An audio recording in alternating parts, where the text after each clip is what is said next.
Prosonic experience the finest UPVC windows and doors. 7799779088. కర్ణాటకలోని ప్రసిద్ధ శైవ క్షేత్రమైన ధర్మస్థలలో చాలా మంది ఆడవాళ్లను చంపారన్న వార్త మొత్తం రాష్ట్రాన్ని కాదు దేశాన్ని కూడా కుదిపేస్తున్నటువంటి పరిస్థితి. అయితే అక్కడ ఇప్పటికే సిట్టు కూడా కొన్ని చోట్ల తవ్వకాలు జరిపి కొన్ని పుర్రెలు, ఎముకలు, అలాగే సగం అస్థిపంజరాలను కూడా బయటకు తీశారు. దీనికి సంబంధించి మరిన్ని విషయాలు మనతో మాట్లాడేందుకు ప్రముఖ పండితులు కృష్ణమాచార్య గారు లైవ్ కాల్లో ఉన్నారు. అందుబాటులో ఒకసారి మాట్లాడదాం. సార్ నమస్తే అండి.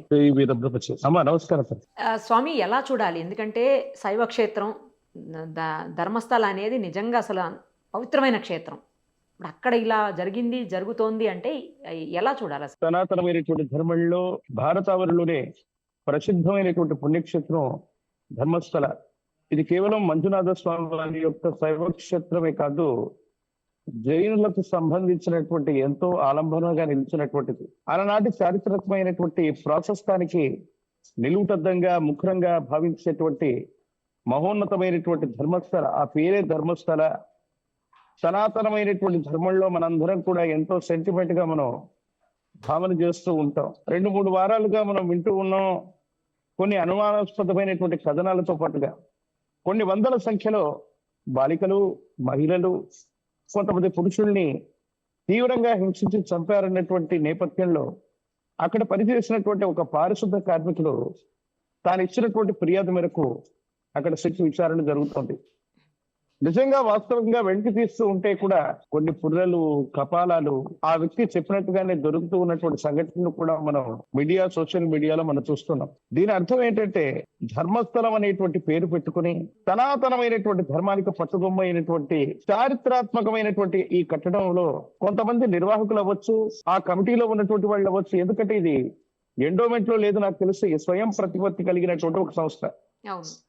ఆ ఆలయాన్ని నిర్వహిస్తూ ఉన్నటువంటిది స్వయం ప్రతిపత్తి కలిగినటువంటి సంస్థ. ఇది ప్రభుత్వానికి కానీ ప్రభుత్వ వ్యవస్థలకు కానీ సంబంధం లేనటువంటిది. సనాతనమైనటువంటి ధర్మంలో భగవద్ దర్శనార్థం భక్తులు వస్తూ ఉంటారు. టూరిజం పేరుతో కూడా చాలా మంది కూడా వస్తూ ఉంటారు. మనకు మీడియాలో వస్తూ ఉన్నటువంటి కథనాలను చూస్తూ ఉంటే కొన్ని రాక్షస ప్రవృత్తి కలిగినటువంటి మనస్తత్వాలు కలిగినటువంటి వ్యక్తులు ఆ సంస్థానానికి సంబంధించినటువంటి వాళ్ళు అవ్వచ్చు, లేదా బయట వాళ్ళు చేశారన్నటువంటి విచారణలో అది వెలుగు చూసేటువంటి అవకాశం ఉంది. కాకపోతే సనాతనమైనటువంటి ధర్మంలో ఇలాంటివి జరగడం చాలా మనం అందరం కూడా అటువంటి గొప్ప క్షేత్రంలో ఇలాంటి జరిగింది అంటే మిగతా క్షేత్రాల్లో కూడా ఆచూకీ తెలియక ఎంతో మంది ఇదవుతున్నటువంటి వాళ్ళ విషయంలో కూడా అనుమానాస్పదంగా ఉండవలసినటువంటి అవసరం ఇది కూడా. ఒకరు కాదు, ఇద్దరు కాదు, వందల సంఖ్యలో ఇలా చేస్తారంటే వాళ్ళకి బలమైనటువంటి శిక్షలు పడాలి. దీని వెనుక గొప్ప శక్తులు ఉన్నాయని, లేదా ఆలయ నిర్వహణలో స్వయం ప్రతిపత్తి కలిగినటువంటి సంస్థకి సంబంధించినటువంటి కొంతమంది ముఖ్యమైనటువంటి వ్యక్తుల యొక్క పేర్లు కూడా వస్తున్నాయి. నిత్యం అన్నదానం, విద్యాదానం, ధార్మికమైనటువంటి కార్యక్రమాలు జరిగేటువంటి మహోన్నతమైనటువంటి ప్రదేశంలో ఇలాంటి పాడు పనులు జరగటమే కాదు, హత్యలు చేసే వరకు కూడా వెళ్ళారు. అంటే హత్యలు చేసినప్పటికీ కూడా 10 సంవత్సరాలు 20 సంవత్సరాలు అయినప్పటికీ కూడా ఆచూకీ తెలియనటువంటి వాళ్ళు చాలా మంది మిస్సింగ్ కేసులు నమోదైనప్పటికీ కూడా మరి ఎందుకు ప్రభుత్వ వ్యవస్థలు చర్యలు తీసుకోలేదు? దీని వెనక ఇంకా ఏమైనా కుట్ర కోణాలు ఉన్నాయంటే అక్రమ రవాణా అన్నటువంటి విషయం మనందరికీ కూడా తెలుస్తుంది. కొన్ని సందర్భాల్లో కొన్ని రకాలైనటువంటి మాదక ద్రవ్యాలని రవాణా చేసేటువంటి పరిస్థితులు ఉన్నాయి. మనుషులను కూడా అక్రమ రవాణా చేసేటువంటి వ్యవస్థలు కొన్ని ఈ దౌర్భాగ్యమైనటువంటి సంస్కృతిలో కొన్ని పాశ్చాత్య పొగడల వల్ల కొన్ని డ్రగ్స్ అవ్వచ్చు, లేదా మనిషి శరీరంలో ఉన్నటువంటి అవయవాల కోసం అవ్వచ్చు, మనుషుల యొక్క అక్రమ రవాణా కూడా జరుగుతుంది. దీని వెనక కేవలం దేశీయపరమైనటువంటి కుట్రే కాదు, అంతర్జాతీయ పరమైనటువంటి ఏదో తెలియనటువంటి ఒక బలమైనటువంటి కుట్ర కోణం ఇందులో దాగి ఉండేటువంటి అవకాశం ఉంది. ఎందుకంటే విచక్షణ రహితంగా చంపటమే కాదు, వాళ్ళ యొక్క అవశేషాలను సంపూర్ణంగా వాటిని పెట్రోల్ తో తగలబెట్టడమో, అగ్నికి ఆహుతి చేయటమో, ఆ పవిత్రమైనటువంటి నదీ తీరంలో వారికి సంబంధించినటువంటి పార్థివ దేహాల్ని ఖననం చేసినటువంటి సంఘటన చూస్తే ఎటువంటి ఆనవాళ్లు లేకుండా చేస్తారంటే నాకెందుకో అనుమానంగా ఉంది.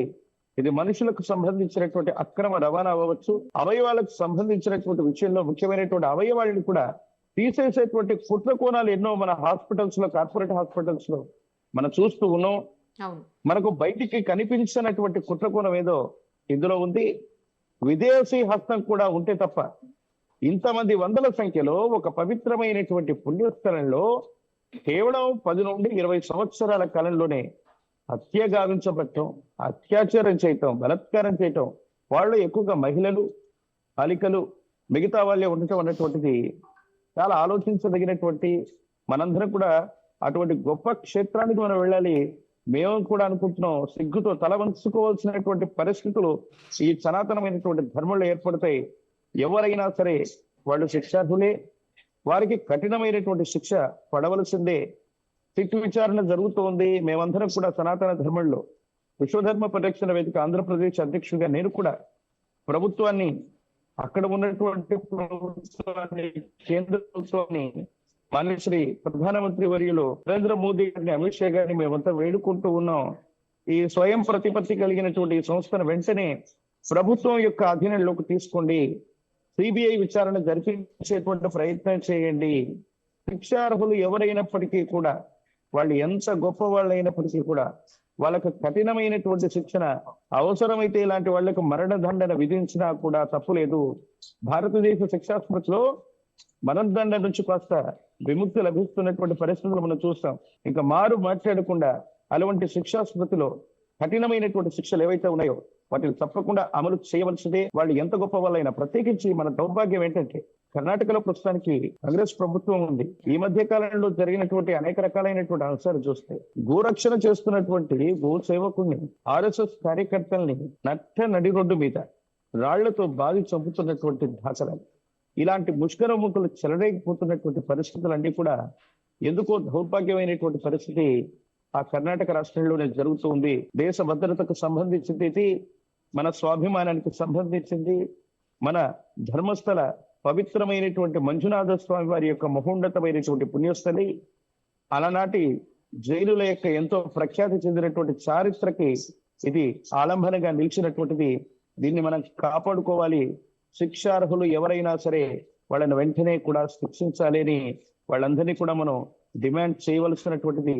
నిజంగా ఇలాంటి సంఘటనను భారతదేశమే కాదు, ప్రపంచ దేశాలు మొత్తం కూడా భారతావని సనాతన ధర్మం ఉంటున్నారు. మరి ఆలయ ప్రాంగణంలో జరుగుతున్నటువంటి ఇలాంటి విషయాలను చూస్తే రేపు పొద్దున ఈ దర్శనీయమైనటువంటి పుణ్యక్షేత్రాలకి కుటుంబంతో వెళ్ళాలంటే కూడా మనం ఆధార్ కార్డుని, పాన్ కార్డుని ముందు పోలీసులకు ఇచ్చి వెళ్ళాలేమో. అలా వెళ్ళకపోతే మనం, మన కుటుంబ సభ్యులు మళ్ళీ క్షేమంగా ఇంటికి తిరిగి రాలేమో అన్నటువంటి అపనమ్మకం కూడా మనకు కలుగుతుందమ్మా. ప్రత్యేకించి తిరుమల తిరుపతి దేవస్థాన పరిధిలో ఒక ప్రత్యేకమైనటువంటి నిబంధన ఉంటుంది. క్షేత్రానికి ఎంతమంది భక్తులు వస్తున్నారో వారి వివరాలు ఏమిటి, వాళ్ళు ఏ సమయంలో వచ్చారు, ఏ సమయంలో తిరుగు ప్రయాణం అవుతున్నారు, లేదా ఏ సమయంలో దర్శనం అవుతుంది, దానికంటూ ఒక ప్రత్యేకమైనటువంటి విభాగం ఉంది. కానీ భారతదేశంలో ఇతర స్థలాల్లో అది అనుసరించట్లేదు. దాన్ని వెంటనే అనుసరించాలి. క్షేత్రానికి ఏ భక్తులు వచ్చినప్పటికీ కూడా ఆ సరౌండింగ్ లో 5-10 కిలోమీటర్ల దూరంలో ఎవరైనా సరే క్షేత్ర దర్శనానికి వచ్చేటువంటి వ్యక్తుల యొక్క ఆధార్ కార్డులు అవ్వచ్చు, వారికి సంబంధించినటువంటి వివరాలు వెళ్ళేటప్పుడు పొందుపరచడంతో పాటు మళ్ళీ తిరిగి వెళ్ళేటప్పుడు కూడా ఇప్పుడు ఉన్నటువంటి సాఫ్ట్వేర్ అవ్వచ్చు, అత్యాధునిక సాంకేతిక పరిజ్ఞానంతో విశేషంగా వాటిని నమోదు చేయడం అదే పెద్ద ఇబ్బందికరమైనటువంటి అంశం కాదమ్మా. ఇంకా నాకు తెలిసి 100, 200, 300 మంది కాదు, దీని వెనక ఏదో కుట్ర కోణం ఉంది. మనుషుల యొక్క అక్రమ రవాణా అవ్వచ్చు, అవయవాలకు సంబంధించినటువంటి అక్రమ రవాణా అవ్వచ్చు, విదేశీ హస్తం కూడా ఇందులో ఉండేటువంటి అవకాశం ఉంది. అందుకే మనుషుల యొక్క ప్రాణం అంటే కూడా అంత హింసాత్మకంగా వాళ్ళ మీద పైశాచికంగా భౌతికపరమైనటువంటి, లైంగికపరమైనటువంటి దాడులు చేయటమే కాదు, వాళ్ళని తీక్షణంగా వాళ్ళ యొక్క పార్థివ దేహాలను చిదిమేశారు, వాళ్ళని దహనం చేశారు, నదిలో పడేశారన్నటువంటి ఈ విషయాలు వింటూనే మనకు భయం, ఉత్పాతం కలుగుతోంది. రేపొద్దున సనాతనమైనటువంటి ధర్మంలో భారతంలో ఎవరు కూడా ఏ రాష్ట్రంలో ఉన్నటువంటి, ఎందుకంటే కర్ణాటక రాష్ట్రంలోని ప్రఖ్యాతి చెందినటువంటి శృంగేరి పీఠం ఉంది. దక్షిణాదిలో మనందరికీ కూడా అస్మదాచార్య పర్యంతం వందే గురు పరంపర అని చెప్పుకుంటున్నటువంటి గురు పరంపరలో ఆదిశంకరాచార్యుల వారి యొక్క సంప్రదాయం ప్రకారంగా శృంగేరి పీఠం ఈ దక్షిణ భారతంలోని మన గురు పరంపరకి మూలమై ఉన్నటువంటిది. అటువంటి అద్భుతమైనటువంటి క్షేత్రాలు, మఠాలు, పీఠాలు ఉన్నటువంటి చోటే ఇలా కలుగుతూ ఉన్నటువంటిది నిజంగా మాకు ఆందోళన కలిగిస్తూ ఉంది. ఒక్కసారి వీటి మీద అందరూ కూడా చర్చించాల్సిందే. అవకాశం ఉంటే పరమ పూజ్య మఠపీఠ ఆశ్రమాధిపతులతో అందరితో కలిసి మేము అతి త్వరలో ధర్మస్థలని సందర్శించబోతున్నాం. అక్కడ ఉన్నటువంటి ప్రభుత్వ పెద్దల్ని, ముఖ్యమంత్రి వర్యుల్ని మేము వెంటనే వినతి పత్రం అందజేయడంతో పాటు భారతదేశ మాన్య శ్రీ ప్రధాని మంత్రులు శ్రీ మోదీ గారికి కూడా విన్నవించేటువంటి ప్రయత్నాన్ని కూడా మేము తప్పకుండా చేస్తాం. రైట్ స్వామి, థ్యాంక్ యూ స్వామి, థ్యాంక్ యూ సో మచ్. శివాయ బ్రహ్మణే నమః. వీర బ్రహ్మేంద్ర స్వామిని నమః. సుమన్ టీవీలో మీ పర్సనల్ అండ్ బిజినెస్ ప్రమోషన్స్ కోసం కింది నెంబర్కి కాంటాక్ట్ చేయండి.